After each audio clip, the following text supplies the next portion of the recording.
Good morning, everyone. So, I want to talk about something special. Uh, this talk is going to be about getting things done.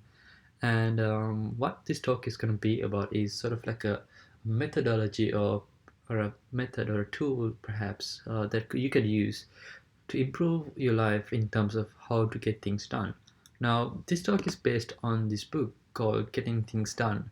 The art and success, stress-free productivity, something by David Allen. Now, I'm going to use the original edition.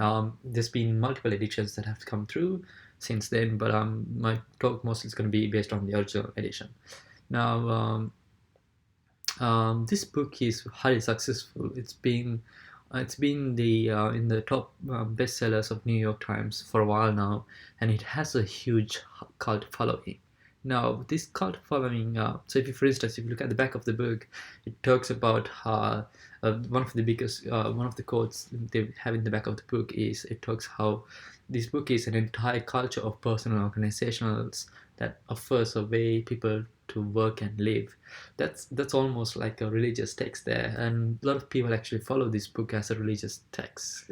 Follow, believe me or not. So I don't want you guys to sort of think of this book as a recommendation. In fact, this book isn't a recommendation. I would go as far as to say, don't read this book because most of this book is actually boring. I'm not.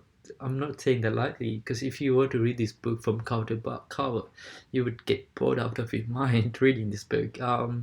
Most of most of the reason why it's boring is because this is written by an actual businessman. It's David Allen is the CEO. It's a businessman that helps CEOs to get work done effectively, and he's been doing this for most of his time in his life, and he's really good at it, and he's really successful at it. So these ideas are really worth knowing, but it might not be worth reading through. And the way I would describe most of the content of this book is as coma-inducing corporate bullocks, to be honest, because most of the things you do actually read, um, a lot of it's actually boring, so you don't actually want to, read through most of them. I'm actually going to read through some of the pages. There's things like involve ourselves optimally, and the words like integrate life management systems, ooh, and things like integrating standard tools and practices. So this is what I call corporate talk. You use so much euphemism and different words that masks the actual content of the book. So gonna get really boring when you read through this, and that's why I wouldn't suggest reading this. So moving on, I want to preface this talk in terms of why I read this book and how it changed my life. Um, I was one of those people who have hard time going to sleep, especially when I have a lot of ideas in my mind. I tend to sleep, get all these ideas rushing into my mind, and have really usually have no way of capturing these ideas. And I wake up in the morning and forget all of them in the next morning. And these ideas could be things like, this is a good project I can do, or it could be things like, hey, I need to call mom in the morning, or it could be things like, hey, make sure you forget to turn off the oven in the morning. Which leads into the first idea of the talk, or actually of the book. If I were to summarize the entire book in one single phrase, it would be that your mind is for having ideas and not to contain them. Now, this idea blew my mind. This changed how I used to look at things.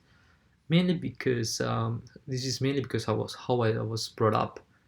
Now, it's obvious that our minds are limited in terms of capacity, right? You can't remember everything. So, uh, ideas you usually have, you just only certain amounts of space you can store it in your mind.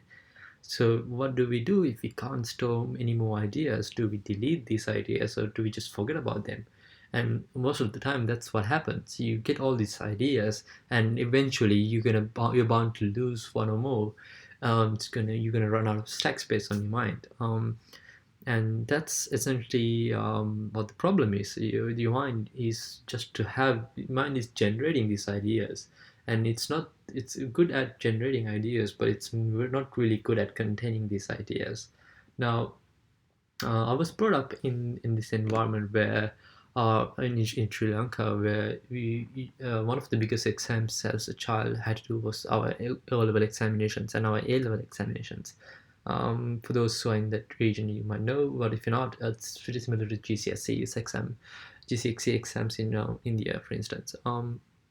The idea is that you had to do this exam, you're gonna prepare like 2 years of your life in doing this exam, and you're gonna cram a lot of knowledge in 2 years, and at the end of those 2 years, you're gonna have a session of 3 hours of an exam to actually write all the knowledge you had into a piece of paper. So that's essentially the entire thing you learn. And in doing this exam, what my mind was brought up is that, hey, you need to cram a lot of knowledge into this mind of yours. So you need to make sure you cram as much as possible in order to pass this exam and have a good job, for instance. But but so it led me to think that to be successful, you need to have a lot of memory, which is not exactly true, which is actually incorrect. Your mind is not made to contain ideas. It's similar to how a computer works in a way that if you look at a computer, you have this chip, and which is actually the CPU, which does all the processing. So your brain essentially is just a chip. If you want to store stuff, cool. You can have like a RAM, the short-term memory, or you can have like persistent memory like a hard drive. So you will use your mind to process the information, like from like, for instance, like a webcam or a microphone, and you process that information using your CPU or your brain, and you need to come up with a way to store that information inside of a like hard drive, for instance. So what I'm trying to emphasize using this metaphor is the fact that your mind is not for storing stuff, it's just for processing raw data and having ideas and processing the raw ideas. And that's what it's really good at, coming up with good ideas and brainstorming. That's what you should use your mind for, not store this meaningless garbage, things like who was born in which year, or how much stuff you have on this day, or whatever that information you need to learn. Now, this leads me to talk about the actual Ttt system. Now, this is what the whole book is really about. It talks about this system that you can actually use to organize your thoughts in a meaningful and efficient way. Now, this system, I want to preface by saying, even though this is a real overview and a summary of this system taught in this book, I don't want you guys to actually implement this system, because this system might not work for everyone. This is essentially this system is really good for people who's doing business and who's doing actual interpersonal communication between a lot of people, but it might not work for everyone. So what I want you to get is sort of an essence of the gist of this system, and how we can come up with our own system to getting things done. Now, the system that's defined in this book talks about having essentially an external storage system. So, as we discussed, our minds are not made for storing ideas; it's just for having them. So, we need to come up with a way to actually store these ideas in a meaningful way, which we can use. Now, the way it describes in the actual system is given as follows. So this is essentially just a flow chart I came up with to explain how to get things done, essentially. So you would have what we call essentially a bunch of boxes or lists where we would contain ideas on. And the primary list you would essentially have all your ideas on is going to be like an inbox. Now, this inbox essentially is where all of your ideas going to go. Like, for instance, it could be a mail that you receive that you need to respond to, or it could be a call that you get to, you need to call back to. It could be your mom calling back and asking you to call you back. And it could be things like, hey, I got this new idea for a project that you can work on. And it could be like a new contact you need to associate later on. So whatever these ideas are, you put them into what we call an actual inbox. Now, this inbox could be a simple thing as like a clipboard, or it could be even be something like, like a to-do list you have on your phone, whatever the actual medium is, all the importance is that it should be easily accessible. Now the what David Allen talks about is like having like a small handheld notebook that you can write stuff on. But in the modern day, you can just simply use like your notes apps. I use Keep from Google. It's really been useful for me, so that's what I use for this task. Essentially, it's just a list of things uh, that you keep. There's such a, but I want to sort of emphasize that this list is not a to-do list. You don't put things that needs to be done in this list. These are just a simple list of ideas and thoughts you have, and you collect that into a single place.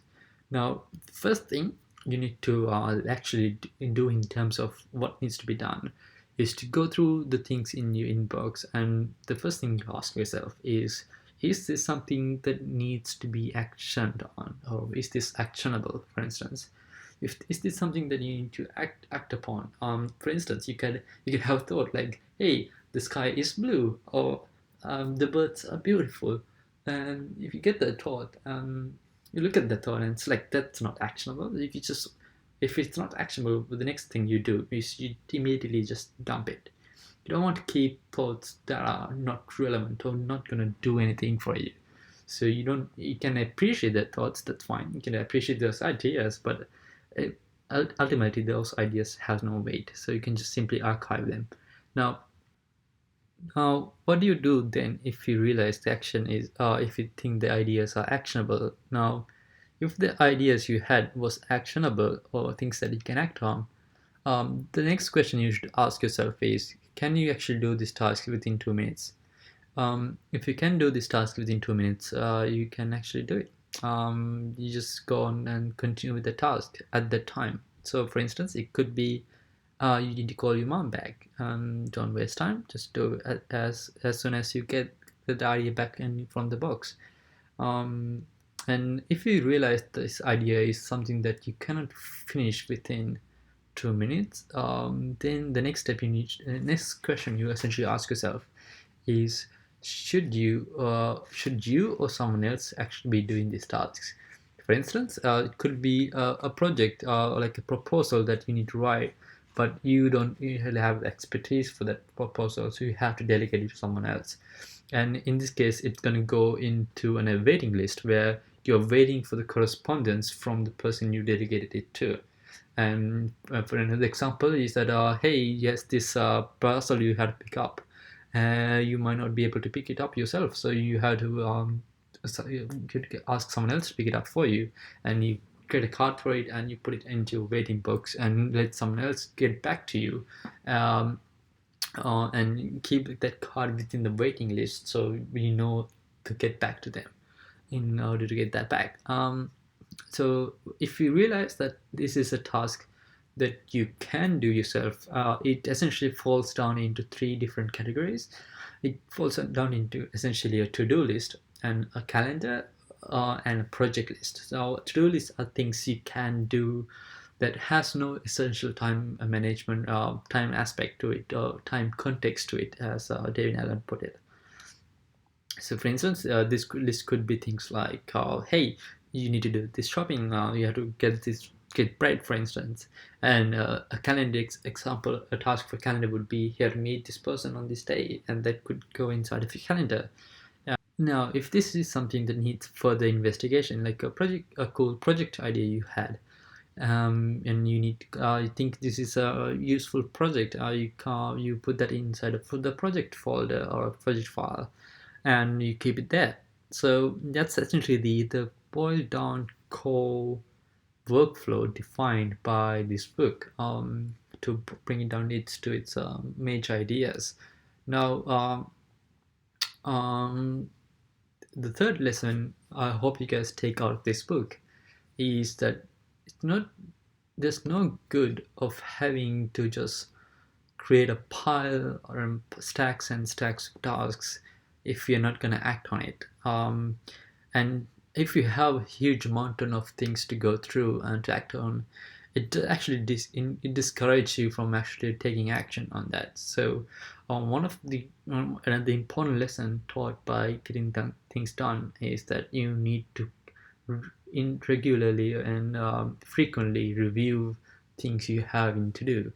Now, what this means is that you need to go through the list once again, break that down, um, go through that once again every week or every at the end of the day. You need to go back through this your inbox, go through back your to-do items, to-do lists, and the most important thing is that you need to review. Uh,